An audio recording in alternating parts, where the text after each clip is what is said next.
ఏది ఏ ఇంటెలిజెన్స్తో చేసింది? అక్కడ జింకలు లేవు, మేమే తయారు చేసేసి. ఏది అప్పుడు రాముడి కాలంలో బంగారు లేడి రూపంలో వచ్చినట్టు మేము ఒకటి తయారు చేసినామా? మేము చేసింది. అక్కడ ఉన్న చెరువులు కూడా మేము ఏఐతో సృష్టించినామా? ఇప్పుడు అక్కడ కనపడ్డ 100 బుల్డోజర్లు కూడా మేము ఏఐతోనే సృష్టించినామా? అక్కడ జరిగిన లాఠీ చార్జ్ కూడా మేము ఏఐతోనే చేసినామా? ఆ తర్వాత జింకలు బయటకు వచ్చుడు, ఊర కుక్కలు ఎంటబడి చంపుడు మేము ఏఐతోనే చేసినామా? చివరికి మీ ఫారెస్ట్ డిపార్ట్మెంట్ అధికారులు పోయి పట్టుకొచ్చినట్టు కూడా వచ్చింది, అది కూడా మేము ఏఐతోనే చేసినామా? ఏది ఏఐతో చేసినామని చెప్తున్నారు వీళ్ళు?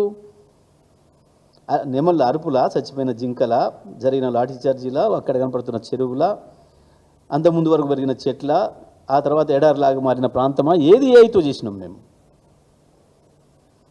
సంతోషం, కేసులు పెడతాం, ఇన్వెస్టిగేషన్ చేస్తాం.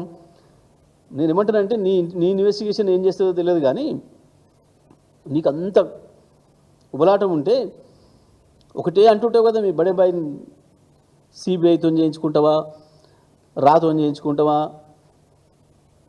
లేదా నువ్వు ఈ మధ్యకాలంలో నాకు గుజరాత్తో కూడా పోటీ కాదు, ఇంకేదేంతో పోటీ, ఏదో వేరే దేశంతో పోటీ అంటున్నావు కదా. అట్లా మరి వేరే దేశాల్లో ఉంటాయి కేజీబీ అని, సిఐఏ అని, మొస్సాద్ అని, ప్రపంచంలో అత్యంత పెద్ద ఇంటెలిజెన్స్ సంస్థలు అని చెప్పి పేరు వాటికి. మరి వాటికి ఇట్లా ఏమైనా తెచ్చుకొని చేస్తావా విచారణ? సంతోషం, మంచిదే, విచారణ చేస్తేనే నిజానిజాలు వస్తాయి బయటికి. మేము కూడా ఎదురు చూస్తున్నాం. వీళ్ళతో కాదనిపిస్తుంది నాకు. పాపం ఈ చిన్న దాంట్లోనే నిన్ను ఇట్లా అమాయకుని చేసేసి సార్ అని చెప్పంగానే పాపం ఆగమైపోయినావు.